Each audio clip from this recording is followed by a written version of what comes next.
Hello friends, welcome back to my channel. This is Priyanka and this video is related to CTET and other competitive examination. अगर आप CTET की या फिर कोई भी competitive examinations की तैयारी कर रहे हैं तो हमारे स्टडीज क्विज चैनल से जरूर जुड़िए, क्योंकि यहाँ पे मैं आपको डायरेक्ट NCERT बुक कवर करा रही हूँ जो कोई भी एग्जाम के पॉइंट ऑफ व्यू से बहुत इंपॉर्टेंट है। अगर आप हमारे चैनल पे नए हैं तो प्लीज़ हमारे चैनल को सब्सक्राइब ज़रूर कीजिएगा, वीडियो को शेयर कीजिएगा अपने दोस्तों में ताकि वो भी इसका लाभ उठा सकें। वीडियो पसंद आता है तो प्लीज़ इसे लाइक ज़रूर किया कीजिए। तो स्क्रीन पे फिलहाल जो आप देख रहे हैं ये NCERT बुक क्लास 6 का जियोग्राफी है। इससे पहले कि मैं क्लास 6 का हिस्ट्री और साइंस कंप्लीट कर चुकी हूँ और आज का ये हमारा लास्ट चैप्टर होगा। इसके बाद मैं आप लोग को पॉलिटी पढ़ाऊंगी। तो चलिए स्टार्ट करती हूँ। यहाँ पे जो इम्पोर्टेंट टॉपिक होगा सिर्फ मैं उसी को कवर कराऊंगी, जो एग्जाम के लिए इम्पोर्टेंट नहीं होगा मैं उसे स्किप करते जाऊंगी। कुछ वर्क आप लोग के लिए मैं छोड़ूंगी जो आपको करने पड़ेंगे। चलिए स्टार्ट करते हैं। आप मौसम के बारे में प्रतिदिन समाचार पत्रों में पढ़ते हैं तथा टेलीविजन पर देखते हैं अथवा दूसरों को इस संबंध में बातें करते हुए सुनते भी हैं। आप जानते हैं कि मौसम वायुमंडल में दिन प्रतिदिन होने वाला परिवर्तन है। इसमें तापमान, वर्षा तथा सूर्य के विकिरण इत्यादि शामिल है। उदाहरण के लिए मौसम कभी गर्म या कभी ठंडा होता है, कभी कभी आसमान में बादल छा जाते हैं तो कभी वर्षा होती है। ध्यान दिया होगा कि जब बहुत दिनों तक मौसम गर्म रहता है तो आपको ऊनी वस्त्रों की आवश्यकता नहीं होती। आप खाने पीने में ठंडे पदार्थों को पसंद करते हैं। इसके विपरीत ऐसे भी दिन होते हैं जब आपको ऊनी वस्त्रों के बिना ठंड लगती है, ठंडी और तेज हवाएं चलती हैं। इन दिनों में आप गर्म चीजें खाना पसंद करते हैं। सामान्यतः भारत के प्रमुख मौसम होते हैं दिसंबर से फरवरी तक ठंडा मौसम जिसे हम सर्दी कहते हैं, मार्च से मई तक गर्म मौसम जिसे हम गर्मी कहते हैं, जून से सितंबर तक दक्षिण पश्चिम मौसम का मौसम होता है जिसे वर्षा कहते हैं, अक्टूबर और नवंबर में मानसून के लौटने का समय होता है जिसे हम शरद कहते हैं। तो ये इंपॉर्टेंट जो प्रमुख मौसम है इसे नोट डाउन कर लीजिए। शीत ऋतु, ठंडे मौसम में सूर्य की सीधे किरणें नहीं पड़ती है जिसके परिणाम स्वरूप उत्तर भारत का तापमान कम हो जाता है। ग्रीष्म ऋतु किसे कहते हैं? गर्मी के मौसम में सूर्य की किरणें अधिकतर सीधी पड़ती है, तापमान बहुत अधिक हो जाता है, दिन के समय गर्म एवं शुष्क पवन बहती है जिसे लू कहा जाता है। आप के लिए ये इम्पोर्टेंट नहीं है। दक्षिण पश्चिम मॉनसून या वर्षा का मौसम क्या होता है इसके बारे में जान लेते हैं। यह मॉनसून के आने तथा आगे बढ़ने का मौसम है। इस समय पवन बंगाल की खाड़ी तथा अरब सागर से स्थल की ओर बहती है। वे अपने साथ नमी भी लाती है। जब ये पवन पहाड़ों से टकराती है तब वर्षा होती है। सबको नोट डाउन करते जाइएगा और समझते भी चलिएगा। मॉनसून का लौटने का समय का मौसम है या फिर आप शरद ऋतु भी इसे कह सकते हैं। इस समय पवन स्थल भागों में लौटकर बंगाल की खाड़ी की ओर बहती है। यह मानसून के लौटने का मौसम होता है। भारत के दक्षिण भागों विशेषकर तमिलनाडु तक आंध्र प्रदेश में इस मौसम में वर्षा होती है। किसी स्थान पर अनेक वर्षों में मापी गई मौसम की औसत वायु दशा को जलवायु कहते हैं। सबको नोट डाउन कर दीजिएगा, बहुत इंपॉर्टेंट है खासतौर के सीटेट के लिए। भारत की जलवायु को मोटे तौर पर मानसूनी जलवायु कहा जाता है। मानसून शब्द अरबी भाषा के मौसीम से लिया गया है जिसका अर्थ है मौसम। भारत में कृषि वर्षा पर निर्भर है। अच्छे मानसून का मतलब है पर्याप्त वर्षा एवं प्रचुर मात्रा में फसलों का उत्पादन। इसको भी नोट डाउन कीजिएगा, इंपॉर्टेंट है, सीटेट में क्वेश्चंस आ सकते हैं इससे। अब आते हैं कुछ करके सीखें, ये इंपॉर्टेंट नहीं है हमारे लिए। किसी स्थान की जलवायु उसकी स्थिति, ऊंचाई, समुद्र से दूरी तथा उच्चावच पर निर्भर करती है। इसलिए हमें भारत की जलवायु में क्षेत्रीय विभिन्नता का अनुभव होता है।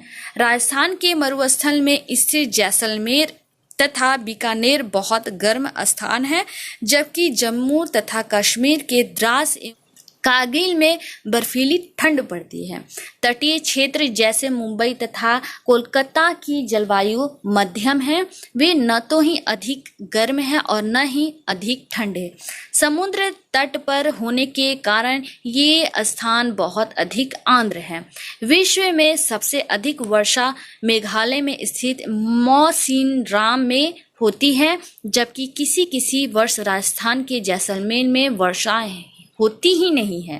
तो इन सबको नोट डाउन करते जाइएगा, बहुत इंपॉर्टेंट है। प्राकृतिक वनस्पति क्या है, अब इसके बारे में जान लेते हैं। हम अपने चारों तरफ विभिन्न प्रकार के पापा जीवन देखते हैं। हरे घास वाले मैदान में खेलना कितना अच्छा लगता है। कुछ पौधे छोटे होते हैं जिन्हें झाड़ी कहा जाता है, जैसे कैक्टस तथा फूलों वाले पौधे इत्यादि। कैक्टस झाड़ी में आती है, इसे भी नोट डाउन कीजिएगा।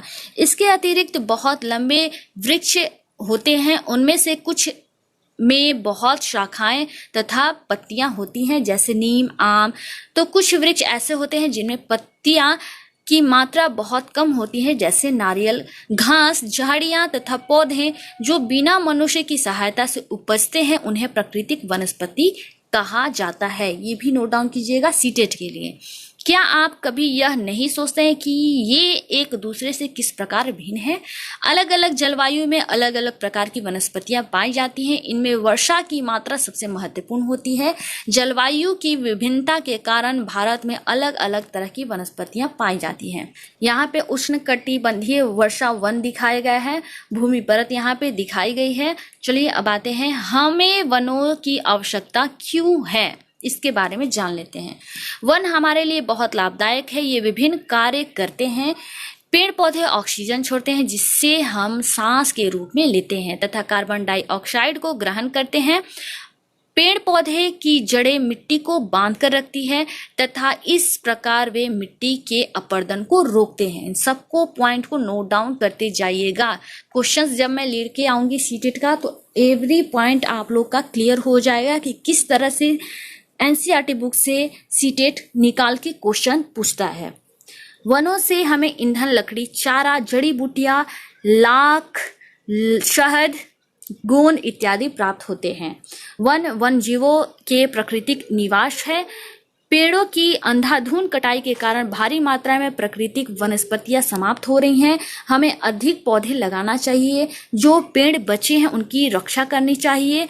एवं लोगों को पेड़ों के महत्व के बारे में बताना चाहिए। हम लोग कुछ खास आयोजन जैसे वन महोत्सव मनाकर अधिक से अधिक लोगों को इस प्रयास में शामिल कर सकते हैं तथा पृथ्वी को हरा भरा रख सकते हैं। यहाँ पे जो है ये इम्पॉर्टेंट नहीं है, क्योंकि इससे एग्जाम में क्वेश्चंस नहीं आने चाहिए। ये फिगर को देख के समझ लीजिएगा, मिट्टी को बांधना यहाँ पे एक तरह से दिखाया गया है। चलिए आते हैं, वनों का उपयोग कैसे होता है ये भी यहाँ पे समझाया गया है। वन्य प्राणी के बारे में अब हम लोग जान लेते हैं। वन विभिन्न प्रकार के वन जीवों का निवास होता है। वनों में जंतुओं की हजारों प्रजातियां तथा बड़ी संख्या में विभिन्न प्रकार के सरीसृपों, उभयचरों, पक्षियों, स्तनधारियों, कीटों एवं कृमियों का निवास होता है। बाघ हमारे राष्ट्रीय पशु है। यह देश के विभिन्न भागों में पाया जाता है। गुजरात के गिर वन में एशियाई शेरों का निवास है। सबको नोट डाउन करते जाइएगा। हाथी तथा एक सींग वाले गैंडे असम के जंगलों में घूमते हैं। हाथी केरल एवं कर्नाटक में भी मिलते हैं। ऊंट भारत के रेगिस्तान तथा जंगली गधा कच्छ के रण में पाए जाते हैं। सीटेट में बहुत इंपॉर्टेंट है। जंगली बकरी, हिम तेंदुआ, भालू इत्यादि हिमालय के क्षेत्र में पाए जाते हैं। इनके अतिरिक्त बहुत से दूसरे जानवर हैं, जैसे बंदर, शियार, भेड़िया, नीलगाय, चीतल इत्यादि भी हमारे देश में पाए जाते हैं। भारत में पक्षियों की भी ऐसी ही प्रचुरता है। मोर हमारा राष्ट्रीय पक्षी है। भारत में पक्षी तोता, मैना, कबूतर, बुलबुल तथा बत्तख इत्यादि हैं। अन्य बहुत सारे राष्ट्रीय पक्षी उद्यान हैं जो पक्षियों को उनका प्राकृतिक निवास प्रदान करते हैं। उद्यान शिकारियों से पक्षियों की रक्षा करते हैं। क्या आप अपने क्षेत्र में पाए जाने वाले 5 पक्षियों के नाम बता सकते हैं? भारत में सांपों की सैकड़ों प्रजातियां पाई जाती हैं। उनमें कोबरा एवं करैत प्रमुख है। वनों के कटने तथा जानवरों के शिकार के कारण भारत में पाए जाने वाले वन जीवों की प्रजातियां तेजी से घट रही हैं। बहुत सी प्रजातियां तो समाप्त भी हो चुकी हैं। उनको बचाने के लिए बहुत से नेशनल पार्क, पशु विहार तथा जीव मंडल आरक्षित क्षेत्र को स्थापित किए गए हैं। सरकार ने हाथियों तथा बाघों को बचाने के लिए बाघ परियोजना एवं हस्ती परियोजना जैसे परियोजनाओं का शुरुआत किया है। क्या आप जानते हैं? क्या आप भारत के कुछ पशु विहारों के नाम तथा मानचित्र पर उनकी स्थिति बता सकते हैं? क्वेश्चन किया है तो आपको करना पड़ेगा। आप वन जीवों के संरक्षण में भी अपना हाथ बटा सकते हैं। आप जानवरों के शरीर के विभिन्न अंग जैसे हड्डी, सींग एवं पंख से बने पदार्थों को खरीदने से इनकार कर सकते हैं। ठीक है, तो हम जानवरों को कैसे बचा सकते हैं इसका टिप्स यहाँ पे दिया गया है। सीटेट के लिए बहुत इंपॉर्टेंट है, नोट डाउन करते जाइएगा।